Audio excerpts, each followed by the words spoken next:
রাজনৈতিক দলের নেতা কর্মীদের নিঃশর্ত মুক্তির দাবিতে ও পার্বত্য চট্টগ্রামের বর্তমান পরিস্থিতি তুলে ধরতে সংবাদ সম্মেলন 27 আগস্ট 2024 মঙ্গলবার জাতীয় প্রেস ক্লাব ঢাকা। সম্মানিত সাংবাদিকবৃন্দ, আমাদের party United People's Democratic Front UPDF এর পক্ষ থেকে আপনাদেরকে সংগ্রামী অভিবাদন জানাচ্ছি। প্রথমে আবু সাইদ ও মীর মাহমুদুর রহমান মুক্ত সহ জুলাই আগস্ট অভ্যুত্থানের শহীদদের গভীর শ্রদ্ধার সাথে স্মরণ করছি। যারা আহত হয়েছেন তাদের প্রতি সমবেদনা জানাচ্ছি। তাদের মহান আত্মত্যাগের ফলে বাংলাদেশ আজ দ্বিতীয় স্বাধীনতা লাভ করেছে। আমি নিজেও ব্যক্তিগতভাবে তাদের প্রতি কৃতজ্ঞ, কারণ তাদের আত্মত্যাগের কারণে আজ আমি মুক্ত, যেন মৃত্যু থেকে আমার ফিরে আসা।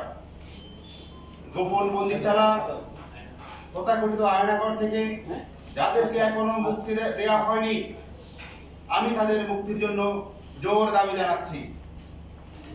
বৈষম্য বিরোধী ছাত্র আন্দোলনের নেতৃত্বে অভূতপূর্ব ছাত্র জনতার গণ অভ্যুত্থানে ফ্যাসিস্ট হাসিনা সরকারের পতনের পর বাংলাদেশে বর্তমানে দেশে নোবেল বিজয়ী ডক্টর মোহাম্মদ ইউনূসের নেতৃত্বে একটি অন্তর্বর্তীকালীন সরকার ক্ষমতাসীন হয়েছে।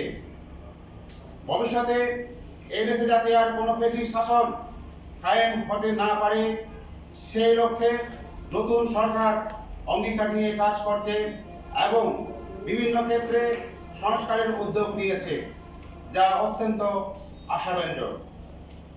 ইউপিডিএফ এই সরকারের প্রতি তার সমর্থন ব্যক্ত করছে। পতিত ফ্যাসিস্ট জালিম সরকারের দুঃশাসনে দেশের জনগণের নাভিশ্বাস উঠেছিল, মত প্রকাশের স্বাধীনতা রুদ্ধ করা হয়েছিল। সরকারের অন্যায় অবিচারের সামান্য সমালোচনা করলেও নাগরিকদেরকে জেলে ঢোকানো হয়েছে, মিথ্যা মামলায় জর্জরিত করা হয়েছে। ক্রসফায়ারের নামে হত্যা, গুম ছিল তখন স্বাভাবিক ঘটনা। আয়নাঘর নামক বেআইনি গোপন বন্দিশালা খুলে সেখানে লোকজনকে বছরের পর বছর আটক রাখা হয়েছে। নাৎসিদের কনসেন্ট্রেশন ক্যাম্পের মতো সেই বন্দিশালায় অত্যাচারের ভয়াবহ কাহিনী এখন প্রসারিত হচ্ছে। এক কথায় ফ্যাসিস্ট হাসিনা দেশটাকে এক নরক রাজ্যে পরিণত করেছিল। শুধু সমতলে নয়, পার্বত্য চট্টগ্রামেও হাসিনার সরকার দমন পীড়নের স্টিম রোলার চালায়, যার শিকার হয় প্রধানত ইউপিডিএফ। গত 15 বছরের শাসনামলে ইউপিডিএফকে স্বাভাবিক গণতান্ত্রিক কার্যক্রম চালাতে দেওয়া হয়নি। পার্টির সকল অফিস বন্ধ করে দেওয়া হয়েছে। অর্ধশতাধিক নেতা কর্মীকে বিনা বিচারে হত্যা, গুম ও আরো অনেককে গ্রেফতার নির্যাতন করা হয়েছে। আদালত থেকে জামিন পেলেও জেল গেট থেকে একই বন্দীকে বারবার আটক করে জেলে ফেরত পাঠানো হয়েছে। 2017 সালের 15 নভেম্বর খাগড়াছড়িতে একটি ট্যাঙ্গারি বাহিনী গঠন করে দেওয়া হলে পরিস্থিতি আরো ভয়াবহ হয়ে ওঠে। এই বাহিনী হাসিনা সরকারের ছত্রছায়ায়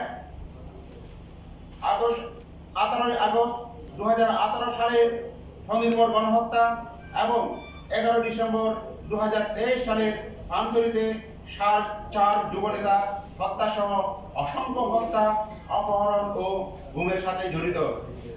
মোট কথা, পার্বত্য চট্টগ্রামে হাসিনা আমলে অন্যায়, অত্যাচার ও জুলুমের কাহিনী এখানে বলে শেষ করা যাবে না। জুলুমবাজ ফ্যাসিস্ট হাসিনা সরকারের পতনের লক্ষ্যে সমতলের বিভিন্ন রাজনৈতিক দল, সংগঠন ও ব্যক্তির পাশাপাশি ইউপিডিএফ আন্দোলনে সামিল হয়েছে। আমরা গত 7 জানুয়ারি তার ভুয়া নির্বাচনের তফসিল প্রত্যাখ্যান এবং নির্বাচন বর্জন করেছি। আমাদের পার্টির আহ্বানে সাড়া দিয়ে জনগণ ভোট কেন্দ্রে যায়নি। 27টি ভোট কেন্দ্রে একটি ভোটও করেনি। তার রক্তচক্ষু, জবরদস্তি ও দমন-পীড়ন আমাদের পার্টি ও জনগণকে দমাতে পারেনি। পার্বত্য চট্টগ্রামে তার দুর্নীতিগ্রস্ত মন্ত্রী এমপিদের ঘুষ-পুত্তলিকা দাহ করা হয়েছে। সাংবাদিক বন্ধুরা, অভ্যুত্থানের মাধ্যমে বাংলাদেশ দ্বিতীয়বার স্বাধীন হয়েছে। দেশের মানুষ এখন মুক্ত হাওয়ায় প্রাণ করে শ্বাস নিতে পারছে। কিন্তু দুঃখের সাথে বলতে হচ্ছে, পার্বত্য চট্টগ্রামের জনগণ এখনো স্বাধীনতার সেই স্বাদ পায়নি। পাহাড়ে এখনো পরিবর্তনের হাওয়া পৌঁছেনি। সমতলে অন্যায়ভাবে আটক রাজবন্দীরা মুক্তি পেতে শুরু করলেও পার্বত্য চট্টগ্রামে বন্দী ইউপিডিএফ ও তার সহযোগী সংগঠনের নেতা কর্মীদের এখনো ছেড়ে দেওয়া হয়নি। এই বন্দীদের অনেকে 5 বছরের বেশি সময় ধরে বিনা বিচারে কারাগারে অন্তরীণ রয়েছেন। হাসিনার আমলে জামিন পাওয়ার পরও জেল গেট থেকে পুনরায় গ্রেপ্তার করার কারণে তারা এখন নতুন করে আদালতে জামিনের আবেদন করতে সাহস পাচ্ছে না।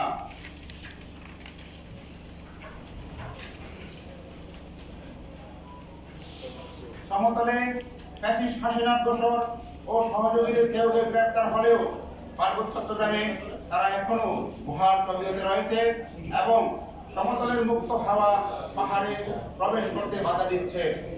এখানে দু একটি উদাহরণ দেওয়া যেতে পারে। 10 আগস্ট কাকড়াছড়িতে সাধারণ ছাত্রছাত্রীদের আঁকা অপরাধিত হিল এমএন ফেডারেশনের নেত্রী কল্পনা চাকমার গ্রাফিটি মুছে দেয়। 12 আগস্ট কাকড়াছড়িতে গ্রাফিটি আঁকার সময় সেনারা শিক্ষার্থীদের উপর হামলা চালায় এবং প্রণয় চাকমা নামে এক শিক্ষার্থীকে জোনে নিয়ে গিয়ে অমানসিক শারীরিক নির্যাতন চালায়। 17